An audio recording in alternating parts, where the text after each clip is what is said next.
What's up, folks? It's another edition of the NASCAR DFS podcast. I am Matt Selz. I'm hosting this week because guess what? Our boy Dan Malin, he has some personal stuff taken care of this week. So alongside me, I'm not riding solo on this journey. We got Ed Raus is making his first appearance this year on the DFS podcast for us. So how you doing there, Mr. Raus?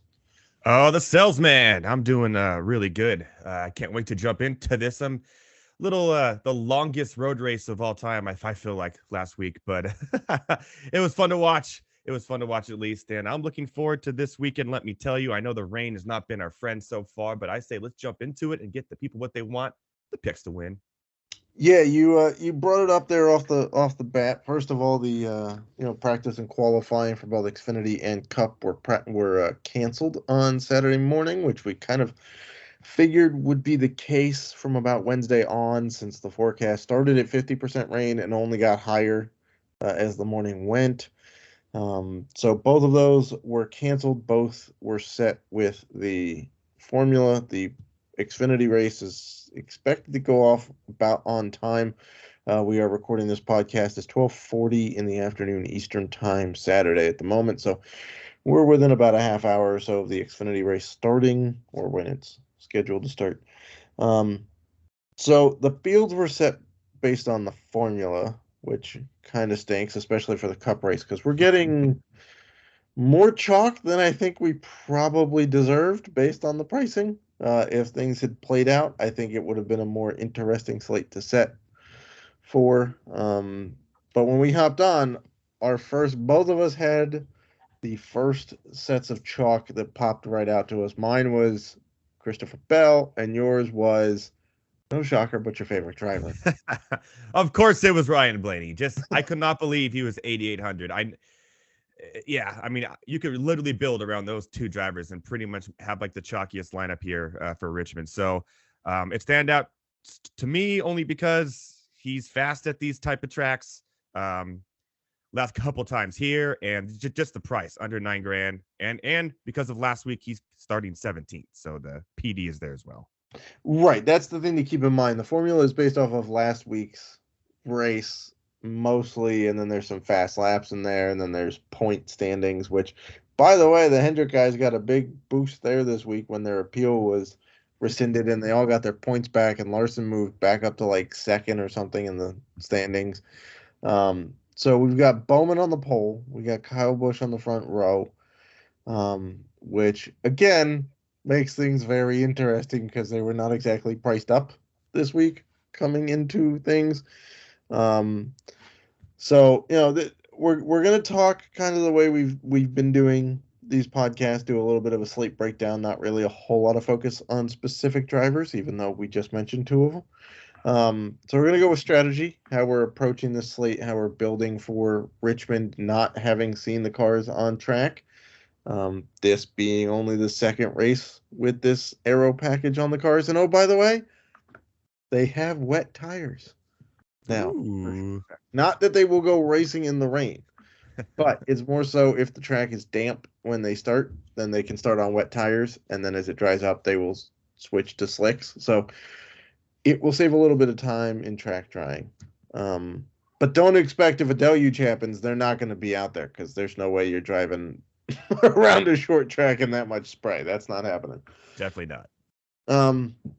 So first things first, you're mainly a GPP player, right? Correct. Yes. I would say that based off of how this slate sets up, I'm playing more GPPs this week as well. There's too much chalk on this slate right now. A lot, yes.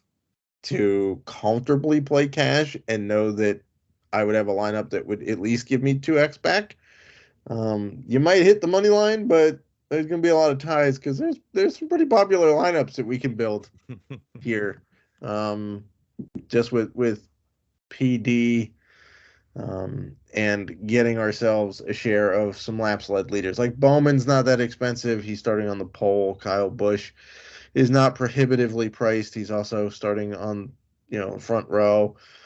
Even building around William Byron starting third shouldn't necessarily be that hard at 11,000 on DK. Obviously, he's also highly priced on FanDuel, but that's a lot easier to work around. So I'm with you. I'm looking more towards GPPs Welcome to the club. Welcome to the club. just to get a little different with the builds. Try some different ways to attack this slate. Because let's start things off with Richmond is a 3/4 of a mile short track that's relatively flat, right? Its nickname is the action track, except for the fact that we haven't really seen a whole lot of action here the last several races. It's been kind of hard to pass. That being said, I do like what we saw in the package at Phoenix. There was some passing during the race there.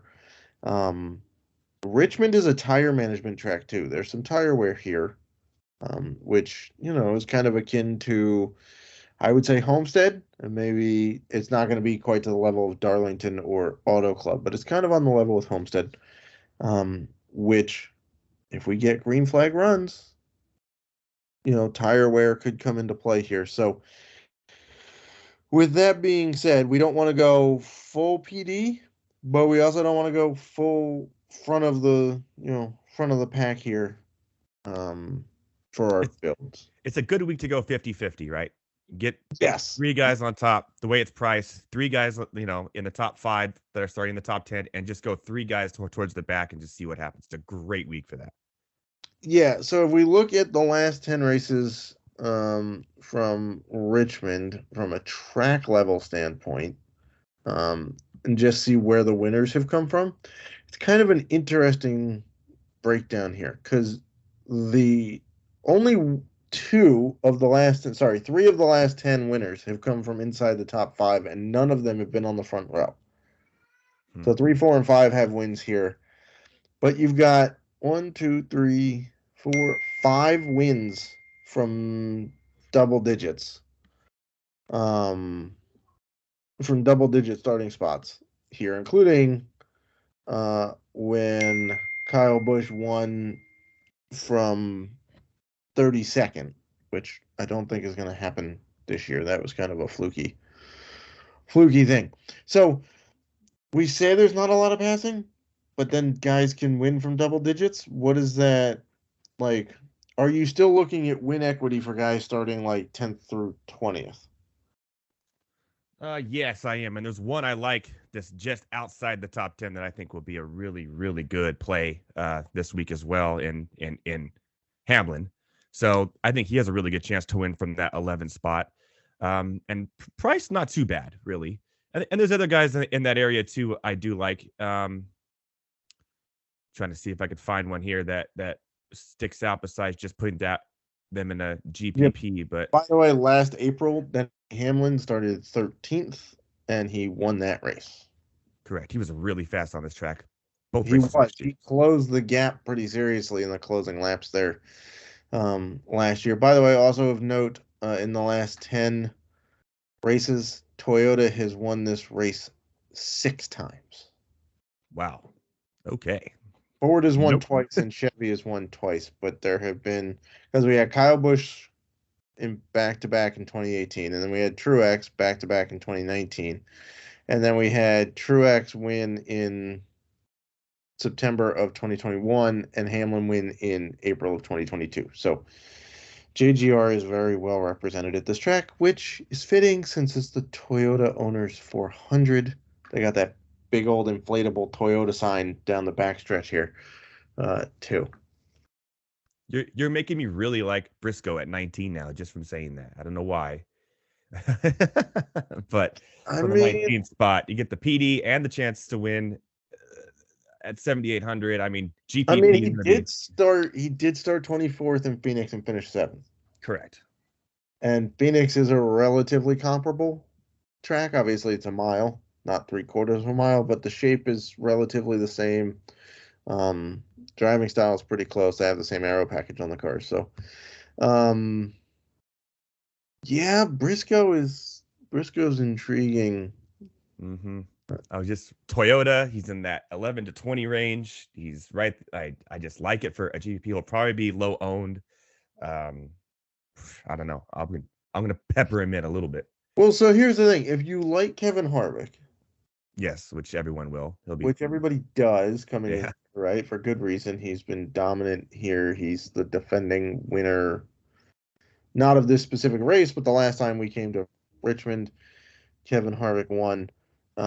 He's been a co-favorite basically all week across the sports books, which is interesting to me. Now you get a little bit of PD with him at 10.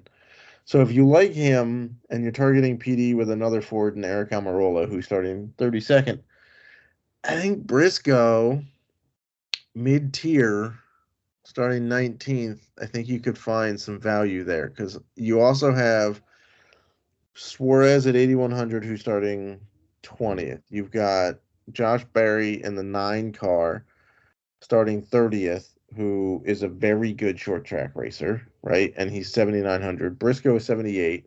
You have Almirola at 76.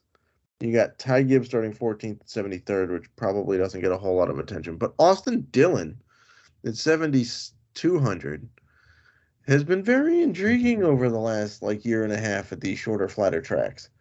So I think Briscoe's in a nice little pocket where you may not get that much attention.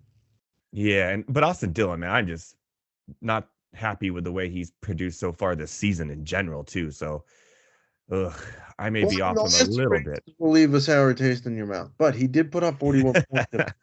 I mean, clearly, right? He finished 20th after starting 13th in Atlanta, and then finished 33rd while starting 28th at the road course, and didn't even really make it out of stage 1, if I recall correctly. It was a rough race. However, Phoenix, he started 30th and finished 16th. Yeah, no, he does have that going for him. Does have that. He has a decent enough history here that makes him pretty interesting as a flyer candidate, sort of. I mean, he has in the last 10 similar races, he's started an average of 21st and finished an average of 17th. Okay. Not terrible for a guy that's not going to cost you very much. Yeah, that's not terrible at all. So, but plus the name alone, he normally seems to be higher owned than it should be. So I do like that, and I'd probably fade him anyways for Briscoe, like I said. So, and like you said, so I think that's a good spot to get Briscoe at a good value price. And Dillon, he'll probably be in 1 or 2 of my 10 to 12 lineups, maybe. But that's kind of where I'll stick to that. All right. So here, I know we don't want to really dive into a ton of driver talk, but I feel like there's only one guy that I'm off of above 10K, and that'd be Kyle Larson. Really? Please do explain. I just don't think the value is there. He's either sure, at Phoenix he started first, finished 4th, led 200 something laps, right? And at Vegas he led 63 laps, started 6th, right? But Richmond has not been one of his better places in general. Mm-hmm. He tends to go backwards here more than he goes forwards. And I just feel like there's more value elsewhere. At 10-6, I'd rather pay $400 more for Byron. Right? Yeah, I would agree on that. Yeah. $200 more for Harvick. I'd rather pay less for Bell. I'd rather pay less for Hamlin. Yeah, I could see that too. But at the same time, Larson, for a GPP, you got to throw him in there just from his name alone, right? Because especially what you're saying, a lot of people will be on the same type of thing. So I could see a low ownership for him at that price, going up to Harvick or Byron, or going down to Bell or even Truex in that spot on DraftKings. I think I would take a flyer on him in a couple lineups because you never know with him, because he is one of the most talented drivers in the field. But I think you're right that I wouldn't go crazy with him. But I'm not going to fade him completely just for that reason. But yeah.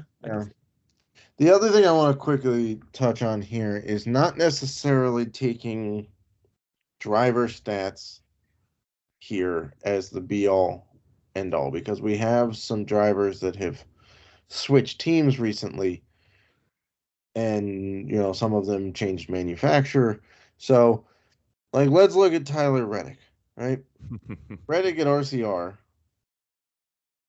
RCR has struggled at Richmond at shorter, flatter tracks. There's not really any way around it. They have struggled to get top tens here consistently. I know we just talked about Austin Dillon. No, I don't expect him to have a top 10, but starting where he's starting, there's PD upside, right? Tyler Reddick, if you look at his short, flat tracks in the last 10, when he's basically been in an RCR car for all of those except for Phoenix, where he finished third, there is one top 5 out of the last 9 prior to Phoenix. He's coming in hot too. His last 4 races. He's starting to figure out the Toyota, right? And we already talked about the Toyota has won 6 of the last 10 here, right? So Reddick, he's starting 5th. He's now in a Toyota. He's out of the RCR. Kyle Busch on the front row. He's now in an RCR car. Kyle Busch has been very good on short, flat tracks, right? He was in a Toyota prior to that. At Phoenix, he did okay. Started 9th, finished 8th. Board fastest laps. Not terrible, but he's in an RCR car. We just talked about how RCR has struggled at the shorter, flatter tracks for a little while. Okay. Keselowski is another guy who's intriguing to me because if you look at his overall history here or at shorter, flatter tracks, it's not really anything to write home about, right? Except for the fact that RFK has been pretty good at short, flat tracks. Over the same time span, we've been comparing JGR and RCR and whatnot. Roush has been pretty good, right? Buescher starting a little high for my liking, to be honest, at 7th. But yes, Keselowski, going from Ford of Penske, which aside from Blaney's fastness at these tracks, speed hasn't really been outstanding, but for some reason, Roush has been. So those are some things that we might want to take into account as some guys changing teams and that their records may not exactly follow suit. Yeah, I'm with you. But I've never been a big Keselowski fan to begin with for a while. Even when he was on Penske and even in DFS, he's one of those guys too that every time I play him, straight trash. But then when I don't play him, like 2 weeks ago, finished second. It's like, come on, man. Come on. So, but I can see where you're coming from. And he does have a good history on these type of tracks. So I may throw him in one, but I just expect that one to just completely bomb. Thanks, Brad. I mean, there's a reasonable bomb rate with Kaz, right? I'm not going to say. Can we use that now? A bomb rate on lineups with certain guy? I mean, you can make a tool for that, to right? To be honest, he went backwards at Phoenix, but I wasn't all that high on playing him starting 4th. Like, it was kind of a shock to see him starting 4th. Starting 24th, if he pulls off the same finish as he did at Phoenix, then there's positive PD upside there. So, there's that. Yeah. I don't know what to make of the Trackhouse guys right now. I don't either. Yeah. They seem to dislike each other at this point, given what Suarez did on pit road and then the words that they had after the race. I'm not really on either one of them this week, to be honest. I am worried a little bit about the Hamlin Chastain thing still, now that what happened just recently. So, but Suarez, he's just not been great to start this season at all. So I'm kind of off of him until he proves that he could do something. Yeah, agreed. He had a good run at Daytona, but that's a crapshoot. So who cares? Yeah. He had a good run at Auto Club, but again, he was faster last year, and then since then, it's been progressively worse finishes, basically. Yeah. So I think the strategy we're going with this week is, look, we're targeting maybe 1 or 2 lap sled dominators. Yep. Here, right? Because you're gonna need them. There's 400 laps. So there's quite a bit of laps to to get credit for in terms of dominator points. And then we're going with some PD plays. Now, we're not going with guys who are starting super far back, right? Not this week, no. Yeah, You can put maybe one of them in there and hope that they move up, right? Almirola is probably going to be a pretty popular dude for doing that. Maybe Ryan Preece. But in general, we're targeting guys that you think can pull off top 15 finishes because that's probably what it's going to take. Your entire lineup to basically finish in the top 15 in order to see some pretty nice cash here. So we don't have to. I know we talked a lot about Toyota doing well here. We don't have to go full Toyota stack. Get a couple of them, sure. But we're not going full Toyota stack.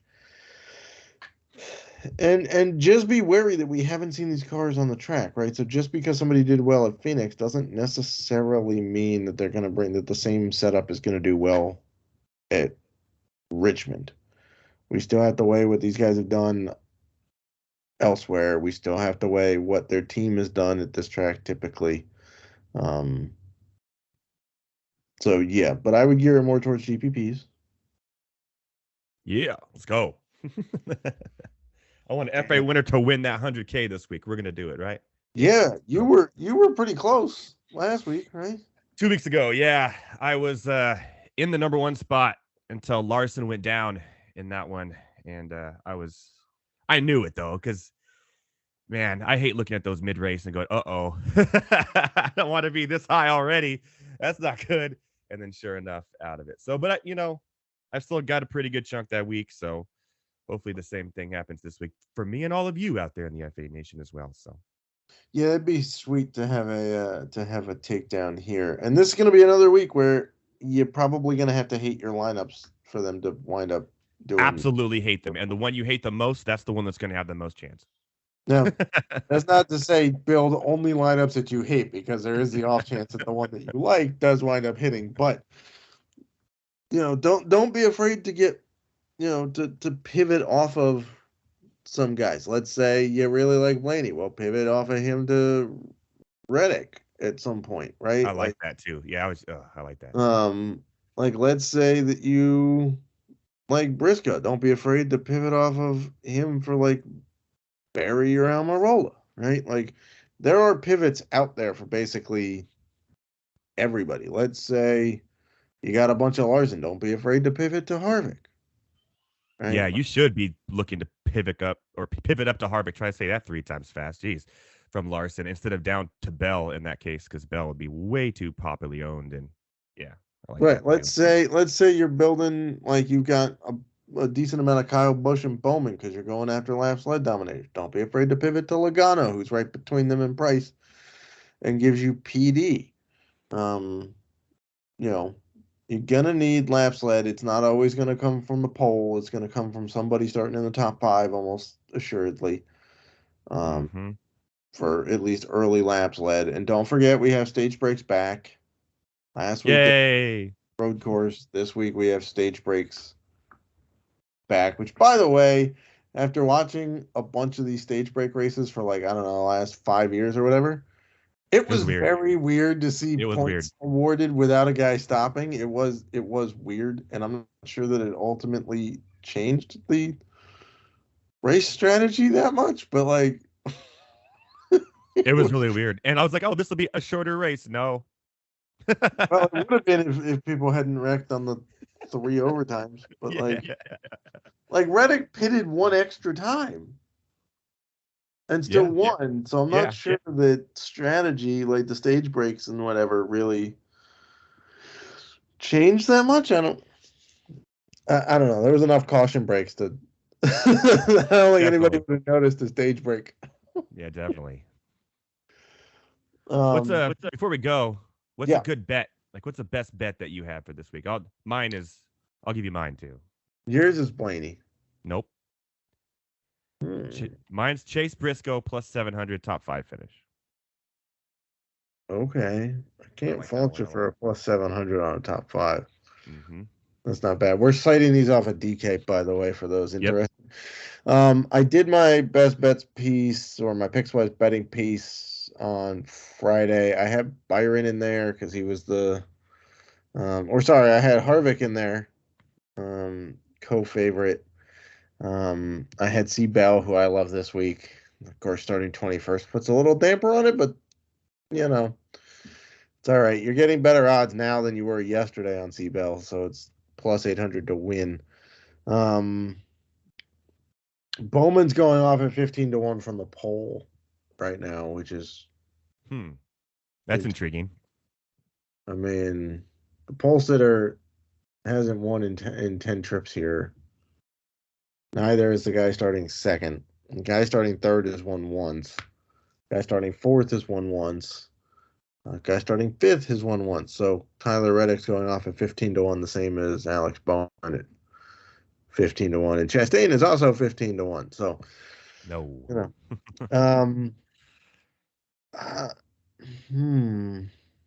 Best bet, I don't know.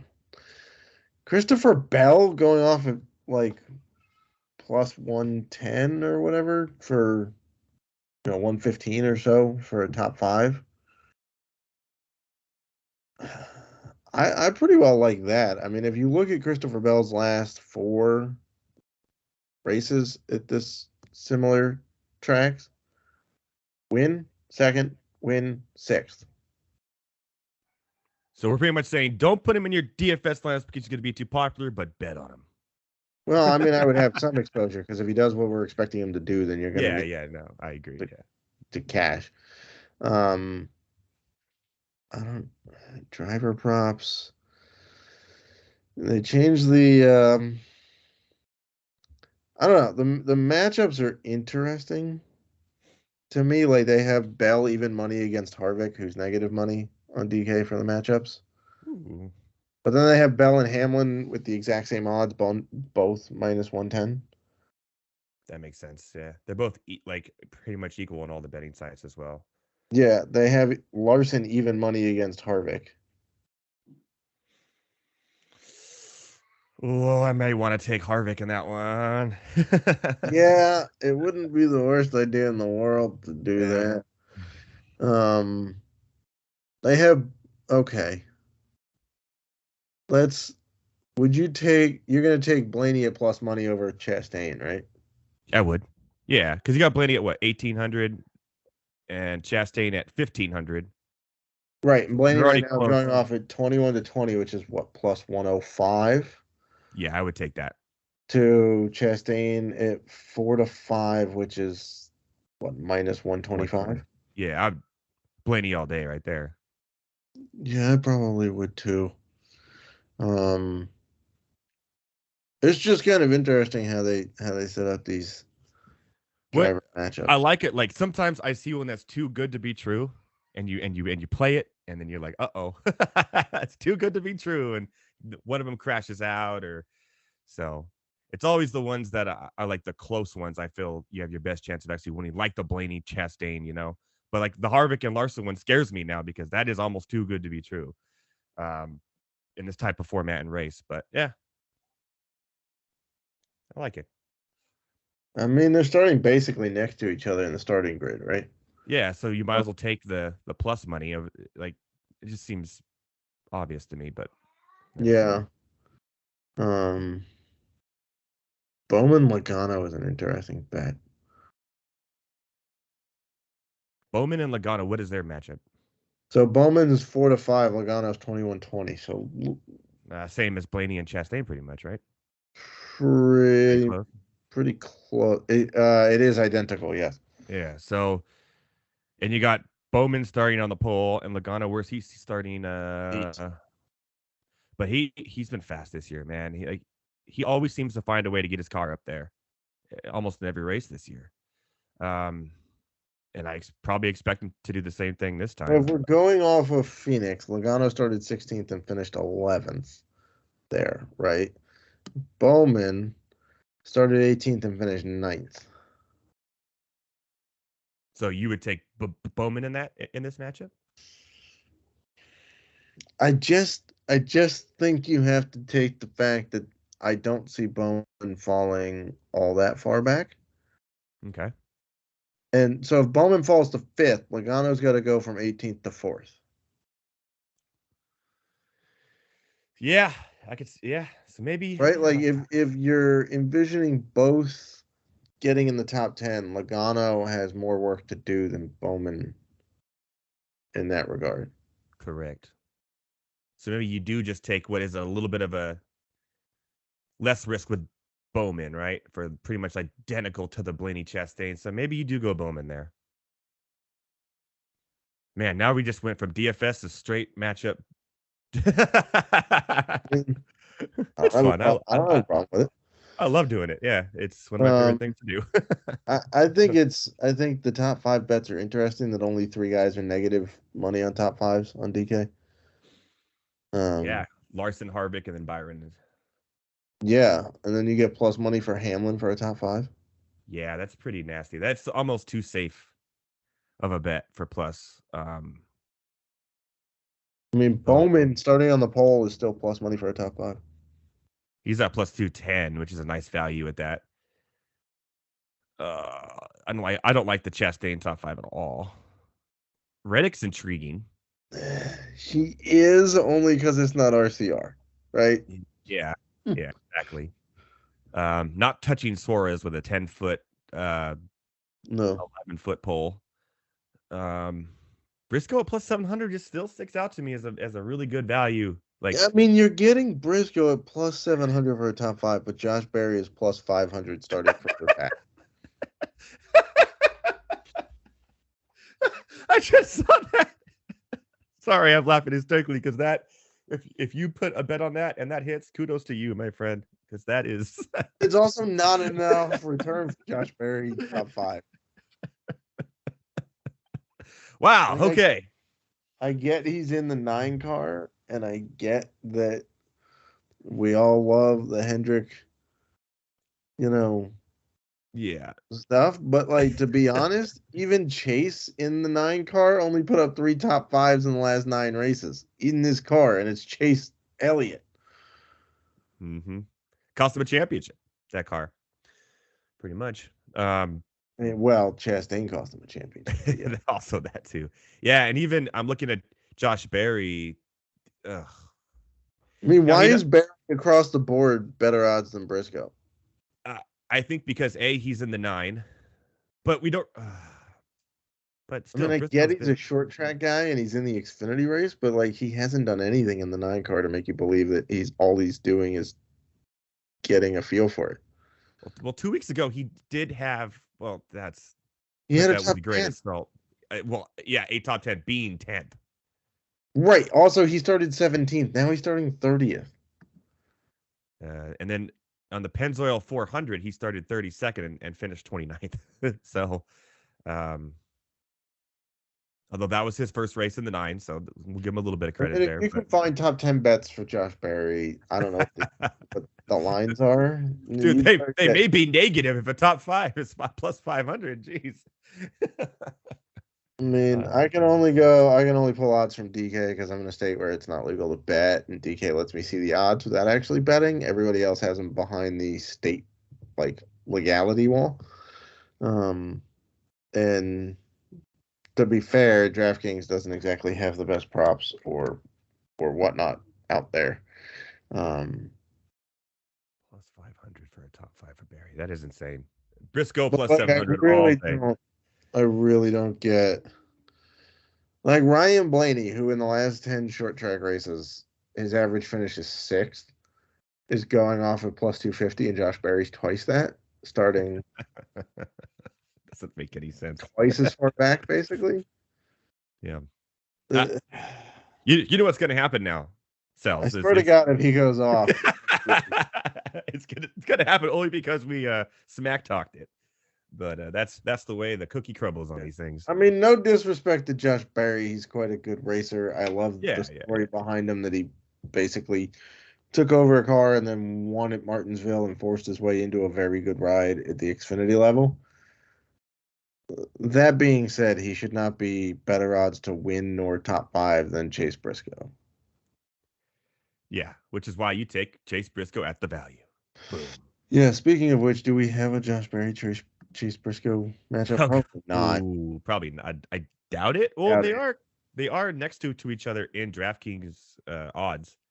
By the way, Josh Berry to win the race plus 4,000. Chase Briscoe plus 6,000. Yeah, I'd still take Briscoe. Yeah. Getting half even... again as much return. Yeah, that's insane. I'm not touching Bubba Wallace this week just because he's not been good. So yeah, I think Briscoe at top 5 is your best value bet if I had to look at it. No matchup for Berry versus Briscoe. Nope. That's not a shocker. They're two relatively more obscure guys to be betting in the first place. They don't bring in the money, so DK isn't going to put them on the board. Alrighty. Well, we have talked strategy. We have talked some drivers that we like and don't like. We have talked bets that we like and don't like. And we have talked some weather. By the way, I find it ironic that Kyle Weatherman was a weather casualty in the Xfinity race. He didn't do qualifying. He didn't get to race his way in, so he did not qualify. And the dad joke of the day goes to Matt Selz, or his Weatherman joke. So we have the Xfinity race this afternoon. Trucks, by the way, Dan Malin put out the playbook for trucks that is after the Xfinity race in a weird scheduling thing this weekend. I guess it's because it's Central Time and it's a longer race. I don't know. And then we got Cup racing on Sunday from Richmond. If you want to stay up overnight, F1 is racing in Australia overnight. It's at like 1 a.m. Eastern. Green flag. I'm good. DVR. Yeah. Or I should say lights out for F1. Yeah. Yeah. I do have a betting piece up there on Pickswise for F1. Well, if you're interested in playing DFS, I can answer some questions. I'm not doing content for it, though. But other than that, let's go crush it this week. Thanks for filling in quite admirably there, Mr. Raus. No problem. Let's go Blaney. Let's go Briscoe. Let's go San Diego State, baby. Let's go. Yeah. Although if you listen to this tomorrow morning, then you'll be like, oh, yeah, they won or lost. But still. Right, exactly. I guess I'll go for San Diego State because I'm still better that FAU knocked out my alma mater. But there you go. I like it. All righty. Well, good luck, FA Nation, and make sure to check out the playbook. This will be atop that. There'll be core plays. Projections will be out. We'll have the whole kit and caboodle out on Saturday afternoon and evening. So good luck, FA Nation. Good luck, guys.